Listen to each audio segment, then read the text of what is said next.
Hello, hello. This time I'm talking to you from my car. I'm currently door dashing for some extra income, but that does not mean I can't spill the beans on some of the tips and tricks on how to get people in your Poshmark live shows. Not gatekeeping here. If you want to pack your Poshmark live shows with excited shoppers ready to buy what you're offering, watch this video till the end because I'll share the proven strategies that have help me turn empty shows into bustling events. Too bad I don't do it too often, but from creating the buzz before you even go live to keeping your audience hooked throughout, I'll show you the secret sauce for live show success. And I'm gonna share a secret at the end that's absolutely gonna help you crushing it.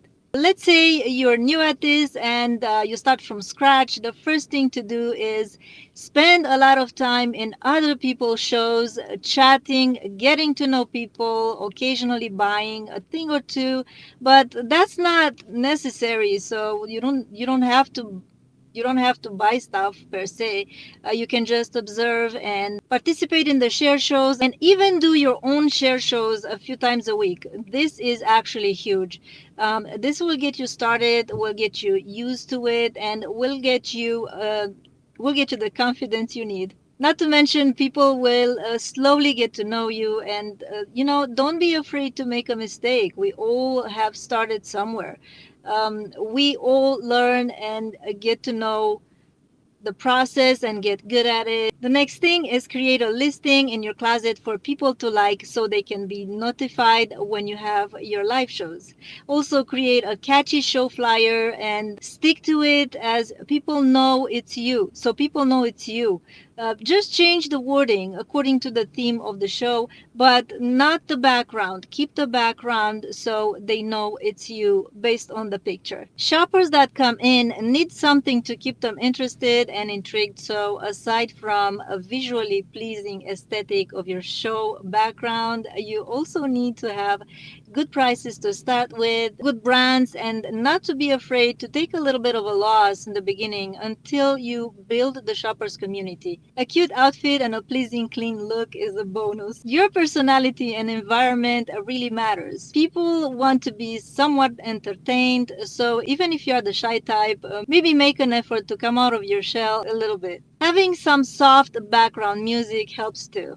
A few days before your show, try to double up your efforts and participate in a few share shows and ask the host for permission to advertise your notification instead of selling an item as people usually do. When you're creating your show, there's an option to accept shared listings, meaning anyone can drop 2 items into your show tray and participate and sell within your show. This is beneficial because this is how you get known and how you build connections. You can also sell your own items and help people sell their items too. Unfortunately, many people will drop items and leave the show. If you don't see a green light, a green dot actually next to their name and item, that means they are not present and active and you can skip them.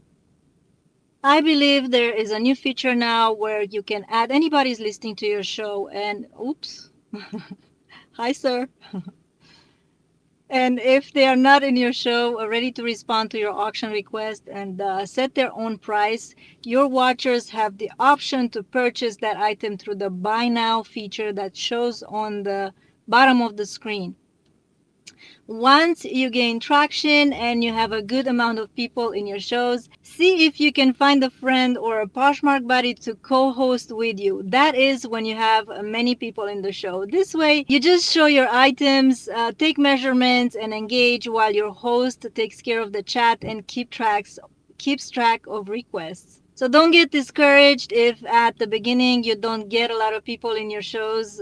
Building a shoppers community takes time and effort, but if you are consistent, I promise you it will pay off. And just let me add, the biggest path to success with live shows is consistency and possibly frequency at the same time. Try different days, different hours, different types of shows, and stick to what you see that works. Choose a time that works for most time zones.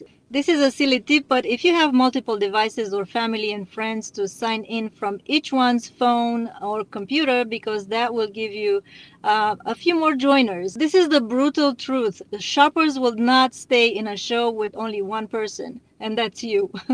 But if they'll see multiple people, they'll hang around. Another good tip is don't wait for people to request anything from the tray. Start auctioning things as soon as possible. You'll grab people's attention from the start. If your cost of goods is low, don't be afraid to start at $3 and $5. People want a deal, and if you don't provide it, they will leave. There are a lot of shows out there with $3 starts. Just think there are thousands of shows out there, and you need to stand out. The good thing right now is that holidays are coming and things will really pick up. Halloween is coming. You can have a theme show. If you start right now, and we are in October, you have a good chance to turn things around and be successful in a few months. Now that you've got the tools to fill your Poshmark live shows with eager shoppers, it's time to put them into action. Remember, success is all about engaging with your audience and creating a memorable experience. If you found this helpful, don't forget to hit that like button, subscribe for more reselling tips, and drop any questions in the comments below. If you want to see my other videos about closet aesthetics, I'm gonna pin the video right here on the screen. You can see it right after you finish with this one. Drop the link to your closet in the comments down below so we can support you and your live show. Thank you so much, and see you in the next live show. Bye!